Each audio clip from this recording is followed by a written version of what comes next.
প্রচণ্ড রোদে মরুভূমির বালি যখন আগুন হয়ে যায়, পিপাসা যখন গলা কাঠ হয়ে আসে, ঠিক সেই মুহূর্তে যদি বলা হয় সূর্য ডোবার আগ পর্যন্ত এক ফোঁটা পানিও খাওয়া যাবে না, পৃথিবীর কোনো শক্তি কি কাউকে দিনের পর দিন এভাবে ইচ্ছা করে পিপাসাতক রাখতে পারবে? অথচ আজ থেকে 1400 বছর আগে ঠিক এমনটাই ঘটেছিল। মদিনার আকাশে যখন নতুন চাঁদ উঠেছিল, তখন আসমান থেকে নেমে এলো আল্লাহর এক হুকুম। অবাক করার বিষয় হলো, আরবের মানুষেরা কোনো কথা না বলেই হাসি মুখে মেনে নিল ক্ষুধা আর পিপাসার এই দীর্ঘ সাধনা। দয়াময় আল্লাহ কেন তাদের বান্দাদের হঠাৎ করেই এরকম না খেয়ে থাকার হুকুম দিলেন? রোজা কি শুধুই 1 মাসের উপাস, নাকি এর পেছনে লুকিয়ে আছে এমন কোনো অবাক করা তথ্য যা শুনলে আজ আপনার গায়ে কাঁটা দিয়ে উঠবে? ইতিহাসের পাতা উল্টালে দেখা যায়, রোজা ফরজ হওয়ার এই পথটা মোটেও সহজ ছিল না। এর পিছনে লুকিয়ে আছে আনন্দ, কষ্ট আর ত্যাগের এক অবিশ্বাস্য কাহিনী। কিভাবে শুরু হলো আমাদের এই পবিত্র রমজান? আসুন চোখ রাখি ইতিহাসের সেই অজানা আর রোমাঞ্চকর অধ্যায়, যেখান থেকে শুরু হয়েছিল মানুষের নিজেকে খাঁটি করার সবচেয়ে সুন্দর রাস্তা। সময়টি ছিল অন্ধকারের যুগ। সেই সময় আরবের মানুষদের মধ্যে কোনো নিয়ম নীতি ছিল না। চারদিকে ছিল শুধু অন্যায়, অবিচার আর মারামারি। মানুষের মনগুলো হয়ে পড়েছিল মক্কার ওই পাথরটার মতোই শক্ত। তারা ভুলে গিয়েছিল তাদের আল্লাহকে। কিন্তু সবার মন কি এরকম হয়? একদমই না। এক ঘর অন্ধকারের মাঝেও এমন এক মন কাঁদত। মক্কার ঝামেলা থেকে অনেক দূরে নূরের পাহাড়ের চূড়ায় হেরা নামের এক গুহায় একা বসে থাকতেন তিনি।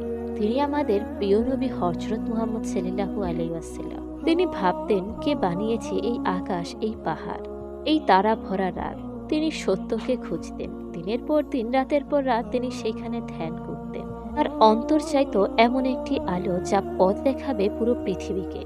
আপনারা কি জানেন, রোজা শুরু হওয়ার অনেক আগে থেকেই রমজান মাসটা ছিল পৃথিবীর সবচাইতে দামি মাস? হ্যাঁ, ঠিকই শুনেছেন। রোজা তো এসেছিল অনেক পরে, কিন্তু তার আগেই এই রমজান মাস পৃথিবীতে এসেছে। কিন্তু তার আগেই এই রমজান মাসে পৃথিবী পেয়েছিল তার সবচেয়ে বড় উপহার। নবীজির বয়স তখন 40। হীরা গুহায় তিনি ধ্যানে মগ্ন ছিলেন। চারদিক নিশ্চুপ। এমন সময় হঠাৎ সেই নীরবতা ভেঙে নেমে এলেন আল্লাহর ফেরেশতা জিবরাইল আলাইহিসসালাম। তিনি নবীজিকে বললেন, ইকরা, মানে পড়ুন। আর সেই রাতটি ছিল রমজান মাসের এক পবিত্র রাত, যাকে আমরা লাইলাতুল কদর বলি। এই রাতেই আসমান থেকে পৃথিবীতে নেমে এসেছিল পবিত্র কুরআন। তাই রোজা ফরজ হওয়ার আগেই রমজান মাস আমাদের কাছে পরিচিত হলো কোরআনের মাস হিসেবে। কোরআন হলো মানুষের মনের খাবার। আর এই মনের খাবার যে মাসে আসলো, ঠিক সেই মাসকেই আল্লাহ তাআলা পরে বেছে নিয়েছিলেন শরীরের খাবার থেকে দূরে থাকার মাস হিসেবে। কি সুন্দর একটা মিল, তাই না? কোরআন তো পৃথিবীতেই আসলো, কিন্তু তখনও আল্লাহ তাআলা রোজা রাখার কোনো হুকুম দিলেন না। একবারও কি মনে প্রশ্ন জাগে না, কেন? কেন আল্লাহ তাআলা আরো 13 বছর অপেক্ষা করলেন? কারণ রোজা কোনো সাধারণ কাজ নয়। শুধু না খেয়ে থাকার নাম রোজা নয়। এর জন্য দরকার ছিল পাহাড়ের মতো শক্ত মন। মক্কার সেই শুরুর দিনগুলো ছিল মুসলমানদের জন্য চরম কষ্টের। চারদিকে কাফেরদের অত্যাচারে নিজেদের বাড়িঘর ছেড়ে পাহাড়ের বন্দি জীবন আর অনেক অভাব। এই 13 বছর আল্লাহ মুসলমানদেরকে রোজা রাখার জন্য হুকুম দেননি, বরং তিনি তাদের মনকে প্রস্তুত করছিলেন। তিনি শেখাচ্ছিলেন কিভাবে কষ্ট সহ্য করতে হয়, কিভাবে বিপদের সময়ও আল্লাহর উপর বিশ্বাস ধরে রাখতে হয়। সেই সময় নবীজি ও সাহাবীরা মাঝে মাঝে নফল রোজা রাখতেন, কিন্তু সেইগুলো সবার জন্য ফরজ ছিল না। মক্কারে দীর্ঘ সময়ে মুসলমানদের জন্য রোজা ছিল বরঞ্চ পাপ থেকে দূরে থাকার রোজা। অবশেষে মক্কার সেই অন্ধকার রাতের শেষ হলো। আসলো এক নতুন ভোর। অনেক কষ্ট আর অত্যাচার পেছনে ফেলে নবীজি এবং তার সাহাবীরা পাড়ি জমালেন মদিনার পথে। শুরু হলো ঐতিহাসিক হিজরত। মদিনার ঠান্ডা বাতাস, সবুজ খেজুরের বাগান, খেজুর গাছের ছায়া আর সেখানকার মানুষের ভালোবাসা, সব মিলিয়ে মদিনা হয়ে উঠল মুসলমানদের এক শান্তির ঠিকানা। মদিনা এসে মুসলমানরা পেল একটা নতুন সমাজ। তাদের মনগুলি কষ্টের আগুনে পুড়ে একদম খাঁটি সোনায় পরিণত হয়েছে। তারা এখন প্রস্তুত। দয়াময় আল্লাহ তাআলা তাদের যাই হুকুম দেবেন, হাসি মুখে তা মেনে নেওয়ার জন্য তারা একদম পুরোপুরি প্রস্তুত। সময় যেতে লাগলো। হিজরতে পার হয়ে গেল প্রথম বছর। শুরু হলো দ্বিতীয় হিজরি সাল। মদিনার আকাশের বাতাস তখন অন্যরকম শান্তি। কিন্তু কেউ জানতো না সবার অজান্তেই আল্লাহ তার প্রিয় বান্দাদের জন্য এক বিশাল চমকের প্রস্তুত করে রেখেছেন। সময়টা দ্বিতীয় হিজরির সাবান্ন। মদিনার বাতাসে তখন অন্যরকম শান্ত। হঠাৎ একদিন আসমান থেকে নাজিল হলো কোরআনের সেই বিখ্যাত আয়াত। আল্লাহ তাআলা জানিয়ে দিলেন, হে ঈমানদারগণ, তোমাদের উপর রোজা ফরজ করা হয়েছে, ঠিক যেমন ভাবে তোমাদের আগের মানুষদের উপর ফরজ করা হয়েছিল, যাতে করে তোমরা আল্লাহকে ভয় করতে পারো এবং গুনাহ থেকে বাঁচতে পারো। কি সুন্দর কথা, তাই না? আল্লাহ কিন্তু বলেন না তোমাদের কষ্ট দেওয়ার জন্য রোজা দিয়েছি, বরং তিনি বুঝিয়ে দিলেন এই রোজা তো নতুন কিছু নয়। আগের নবীদের উম্মতরাও রোজা রাখত। এর আসল উদ্দেশ্য না খেয়ে কষ্ট পাওয়া নয়, বরং মানুষের মনকে পবিত্র করা, আত্মাকে খাঁটি করা। কিন্তু আপনারা জানলে অবাক হবেন, রোজা কিন্তু একেবারে প্রথমেই করা নিয়ম নিয়ে আসেন। আল্লাহ তার বান্দাদেরকে খুব ভালোবাসেন। তিনি জানেন আরবের ওই চরম গরমে হঠাৎ করে সবাইকে 30 দিন না খাইয়ে থাকতে বললে সবাই অনেক কষ্ট হবে। তাই তিনি নিয়মটা দিলেন ধাপে ধাপে। প্রথম ধাপের নিয়মটা ছিল কিছুটা এইরকম।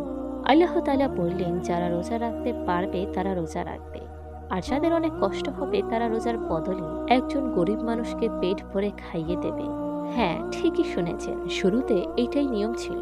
যাদের কষ্ট হতো তারা রোজা না রেখে গরিবদেরকে খাবার খাইয়ে দিত। আল্লাহ চাইতেন মানুষের মন আগে রোজার জন্য তৈরি হোক, তারা যেন ভয় না পায়। কিছুদিন পর মানুষ যখন রোজার সাথে অভ্যস্ত হয়ে গেল, তখন আল্লাহ দিলেন চূড়ান্ত হুকুম। আসমান থেকে কোরআনের আরেকটি আয়াত নাজিল হলো। আল্লাহ বললেন, তোমাদের মধ্যে যে ব্যক্তি এই রমজান মাস পাবে সে যেন অবশ্যই রোজা রাখে। তবে হ্যাঁ, অসুস্থ মানুষ আর যারা সফরে বা রাস্তায় থাকবে তাদের জন্য আল্লাহ ছাড় দিয়ে রাখলেন। আর অবাক করা ব্যাপার কি জানেন, যখন এই চূড়ান্ত হুকুম এলো তখন মদিনার কোনো মানুষ একটু মন খারাপ করেনি। কেউ বলেনি, উফ, এত গরমের মধ্যে কিভাবে না খেয়ে থাকবো। বরং সাহাবীরা আনন্দে আত্মহারা হয়ে গেলেন। তারা বুঝলেন এই মাসটা হলো আল্লাহর কাছ থেকে রহমত আর ক্ষমা লুপে নেওয়ার মাস। তারা আকাশের দিকে তাকিয়ে রমজানের চাঁদের অপেক্ষা করতে লাগলেন। শুরু হলো মদিনায় সাহাবীদের জীবনের প্রথম রমজান। দিনগুলো ছিল প্রচন্ড গরমের, রোদে যেন চারপাশ পুড়ে যাচ্ছে। সেচের কাজ, বাজারের কাজ, হাট বাজারে কেনাবেচা সবকিছুই করতে হতো ওই রোজা রেখে। একটু ভেবে দেখুন তো, সারাদিন ওই মরুভূমির রোদে হাড় ভাঙ্গা খাটুন, আর পেটে নেই এক দানা খাবার, গলাতে নেই এক ফোঁটা পানি। পিপাসায় সাহাবীদের ঠোঁট ফেটে যেত, দুর্বলতায় শরীর কাঁপত, কিন্তু তাদের মনে ছিল অদ্ভুত এক শান্তি। তারা জানতো এই ক্ষণিকের কষ্টের বদলে আল্লাহ তাদের জন্য জান্নাতে অনন্ত সুখ সাজিয়ে রেখেছেন। ইফতারের সময় যখন তারা একটু পানি মুখে দিতেন, তখন তাদের চোখ দিয়ে আনন্দে পানি বের হয়ে যেত।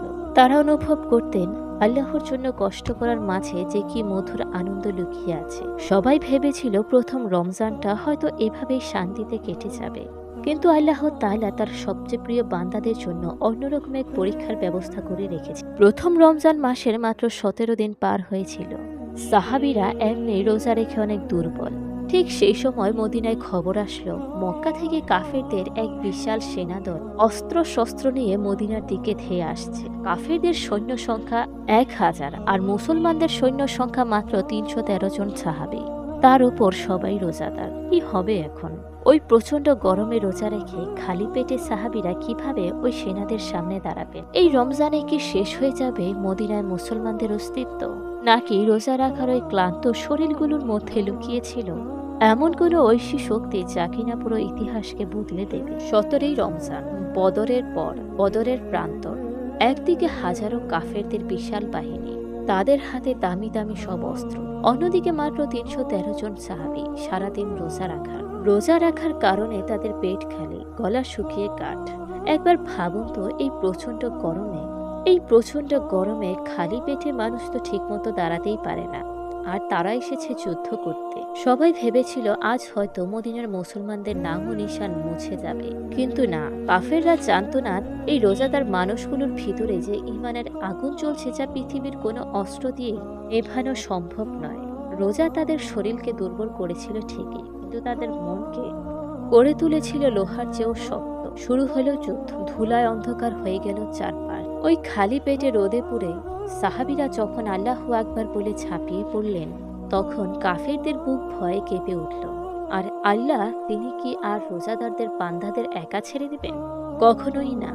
আসমান থেকে আল্লাহ তাআলা পাঠিয়ে দিলেন হাজার হাজার ফেরেশতা। যেই রোজা ছিল কষ্টের, সেই রোজাই হয়ে উঠল তাদের সবচাইতে বড় শক্তি। চোখের পলকেই বিশাল কাফের বাহিনী হেরে গেল। প্রথম রমজানে খালি পেটে আল্লাহর উপর ভরসা করে সাহাবীরা ছিনিয়ে আনলেন ইসলামের সবচেয়ে বড় বিজয়। সেদিন পুরো পৃথিবী অবাক হয়ে দেখেছিল রোজাদারদের দোয়া আর আল্লাহর সাহায্যের মাঝখানে কোনো পর্দা থাকে। এভাবেই কষ্ট আর ত্যাগের মধ্য দিয়ে পার হলো মুসলমানদের জীবনের প্রথম রমজান। 29 দিন পর মদিনার আকাশে উঠল ঈদের চাঁদ। সে কি যে আনন্দ সবার চোখে মুখে। সারা মাস আল্লাহ তাআলার জন্য কষ্ট করার পর, না খেয়ে থাকার পর এই যে ঈদের আনন্দ, এইটা যেন আসমান থেকে নেমে আসা এক শান্তির বৃষ্টি। এই প্রথম রমজান আমাদেরকে শিখিয়ে গেল রোজা শুধু না খেয়ে থাকার নাম নয়, রোজা হলো নিজের ভিতরের অহংকারকে ভেঙে ফেলা, নিজের রাগ আর লোভকে যুদ্ধে হারিয়ে দেওয়ার নাম। হে আমাদের আল্লাহ, আপনি তো সব দেখেন। আমাদের এই দুর্বল আর ভুল ত্রুটিতে ভরা রোজাগুলোকে আপনি দয়া করে কবুল করে নিন। বদরের প্রান্তরে খালি পেটে থাকা সেই সাহাবীদের চোখের পানির উসিলায় আমাদের এই পাথর হয়ে যাওয়া মনগুলোকে আপনি একটু নরম করে দিন। আমাদের সবাইকেই